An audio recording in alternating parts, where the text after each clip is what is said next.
The natural approach. It was developed by Krashen and Tracy Terell during the late 1970s and 1980s. It is widely associated among Krashen's monitor model.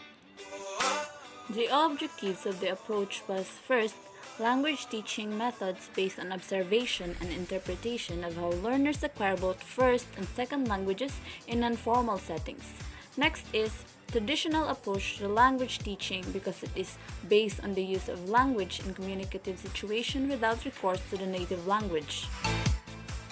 The three basic principles of the approach was first, focus of instruction in one communication rather than its form. Speech production comes slowly and is never forced. Early speech goes through Terell stages: yes or no response, one-word answers, list of words, short phrases, and complete sentences. Now let's move on to the learner's roles in this approach.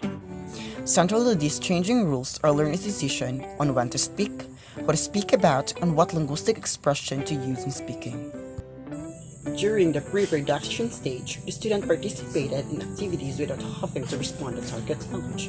For example, a student can act out physical command, identify student colleagues from teacher's description, point out pictures, and so forth.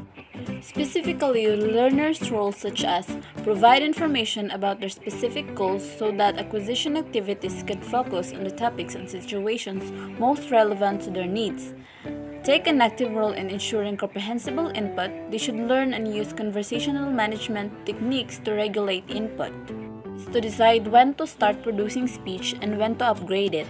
Lastly, where learning exercises, example grammar study, are to be part of the program, decide with the teacher the relative amount of time to be devoted to them and perhaps even complete and correct them independently. Now let's move on to the teacher's roles in this approach. First role is teacher is the primary source of comprehensible input in the target language. Class time is devoted primarily to providing input for acquisition, or the teacher is the primary generator of that input. In this role, the teacher is required to generate a constant flow of language input while providing a multiplicity of non-linguistic clues to assist students in interpreting the input. The natural approach demands much more center stage role for the teacher than do many contemporary communicative methods. Teacher must create a classroom atmosphere that is interesting, friendly, and in which there is a low affective filter for learning. This is achieved in part through such natural approach techniques as not demanding speech from the students before they are ready for it, not correcting students' errors, and providing subject matter of high interest to students. Choose and orchestrate a rich mix of classroom activities involving a variety of sizes, context, and content. For the role of instructional materials, it must promote comprehension and calm communication. It must facilitate an acquisition of a large vocabulary within the classroom. Procedure among situational language teaching and communicative language teaching. Starts with TPR or Total Physical Response Commands. Uses TPR to teach names of body parts and to introduce numbers and sequence. Introduce classroom terms and props into commands. Use names of physical characteristics and clothing to identify members of the classroom by name. Use visuals, typically magazine pictures, to produce new vocabulary and to continue with activities requiring only student names as a response. Combine use of pictures with TPR. Combine observations about the pictures with commands and conditionals.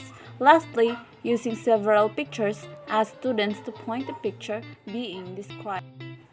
Conclusion: the natural approach belongs to a tradition of language teaching methods based on observation and interpretation of how learners acquire both first and second language in non-formal settings. It rejects the formal grammatical organization of language as a prerequisite to assist on comprehension and meaningful communication, as well as the provision of the right kinds of comprehensible input, provide the necessary and sufficient conditions for successful classroom second and foreign language acquisition. Finna give you something that you won't forget.